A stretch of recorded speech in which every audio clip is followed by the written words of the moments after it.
तारों तले जिंदगी।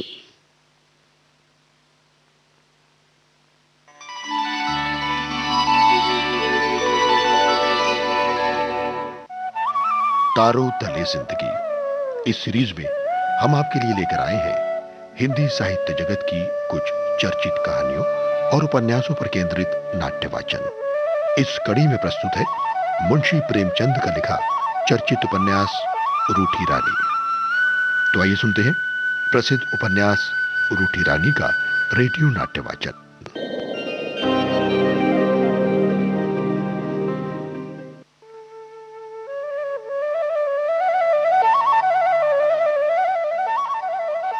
बागा का डेरा ईश्वरदास के पास था। भारेली को जैसलमेर के लिए रवाना कर दिया। ईश्वरदास को राव जी ने रानी को बुलाने के लिए भेजा। अब सुनते हैं रूठी रानी के रेडियो नाट्य वाचन की 13वीं कड़ी।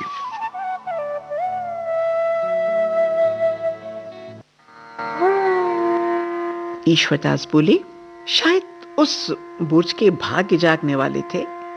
आज तो वहां वो रौनक है जो कभी पृथ्वीराज चौहान के तख्त को भी नसीब नहीं हुई होगी। हाँ, चांदनी का पर्दा पड़ा है, नंगी तलवारों का पहरा है। अरे मेरी तो वहां जाने की हिम्मत ही नहीं पड़ी।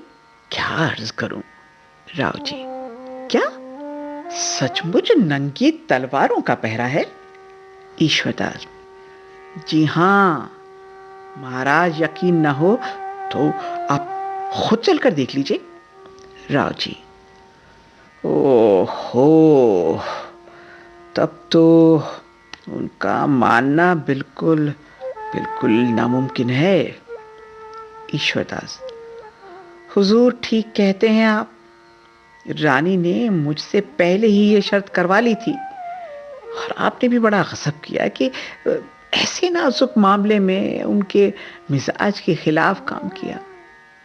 अब एक बार ऐसी हरकत का बुरा तजुर्बा आपको हो चुका था तो दूसरी बार आपको होशियार हो जाना चाहिए था ना।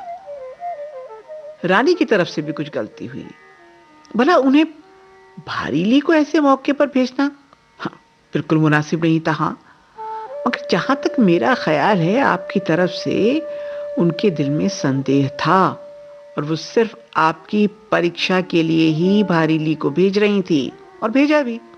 राव जी, होनहार नहीं टलती। मैं भी बहुत पछताता हूं। ओहो, पहली बार भी भारीली की बदौलत बिगाड़ हुआ था। ईश्वरदास, खैर हुजूर, वो तो किसी तरह से दूर हुई, समझो बला टली। राव जी, इसका भी मुझे अफसोस ही रहेगा। उस बेचारी की तो कोई गलती ही नहीं थी। ईश्वरदास बात काट कर बोले, अरे अभी तो भट्टानी जी 2-4 दिन तक महल आती नहीं दिखाई देती। पहले ये बताइए उनका क्या इंतजाम किया जाए। राव जी, अब मैं तो कल चला जाऊंगा। मुझे बीकानेर पर चढ़ाई करनी है। यहाँ का जो कुछ इंतजाम मुनासिब था पहले ही कर दिया है मैंने, और बादशाह के आने की खबर थी, वो भी आया नहीं। फिर बेकार वक्त क्यों बर्बाद करूं। तुम यहाँ रहो और उस बुर्ज के पास कनाते खड़ी करवा के पहरे चौकी का पूरा पूरा बंदोबस्त करो। जब बाई जी का गुस्सा जरा धीमा हो तो समझा बुझाकर जोधपुर ले आइए। मैं अकेलेदार से कह दूंगा, सब इंतजाम कर देगा। राव जी ये कहकर दूसरे दिन अजमेर को रवाना हो गए। दीवान ने उनके हुक्म से रामसिर परगना रानी उमादी की जागीर में लिखकर पट्टा उनके पास भेज दिया। अब अजमेर में रानी की अमलदारी है। किलेदार उसकी ड्योढ़ी पर पहरे और कनात का इंतजाम करके रोज शाम सवेरे सलाम को हाजिर होता है। अजमेर का फौजदार रोज रानी की ड्योढ़ी पर हुक्म बजाने आता है और उसी की सलाह और हुक्म से अपना काम करता है। उमादे का नाम अब रूठी रानी मशहूर हो गया है और वो बुर्ज भी अब रूठी रानी का बुर्ज कहलाने लगा है और आज तक इसी नाम से मशहूर है। जोधपुर पहुंचकर राव मालदेव ने सुना कि बंगाल में बादशाह और दूसरे राजाओं में लड़ाई छिड़ गई है और दिल्ली आगरा खाली पड़ा है। लिहाजा इस वक्त उन्होंने बीकानेर का ख्याल छोड़ दिया और पूरब की तरफ लौट पड़े और फिर आगे की ओर फतेह करने चले गए और वहां से लौटकर बीकानेर भी जीत लिया। इस बीच शेर शाह हुमायूं को सिंध में भगाकर आगरा पहुंचा।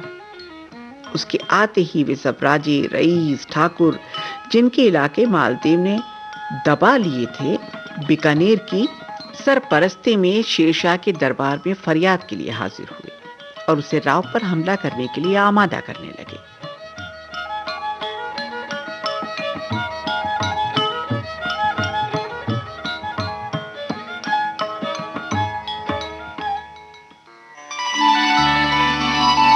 तारों तले जिंदगी। इस क्रम में अभी आप सुन रहे थे मुंशी प्रेमचंद का लिखा उपन्यास रूठी रानी का रेडियो नाट्य वाचन। स्वर ऋतु राजपूत का था और प्रस्तुत करता थी काजल सूरी।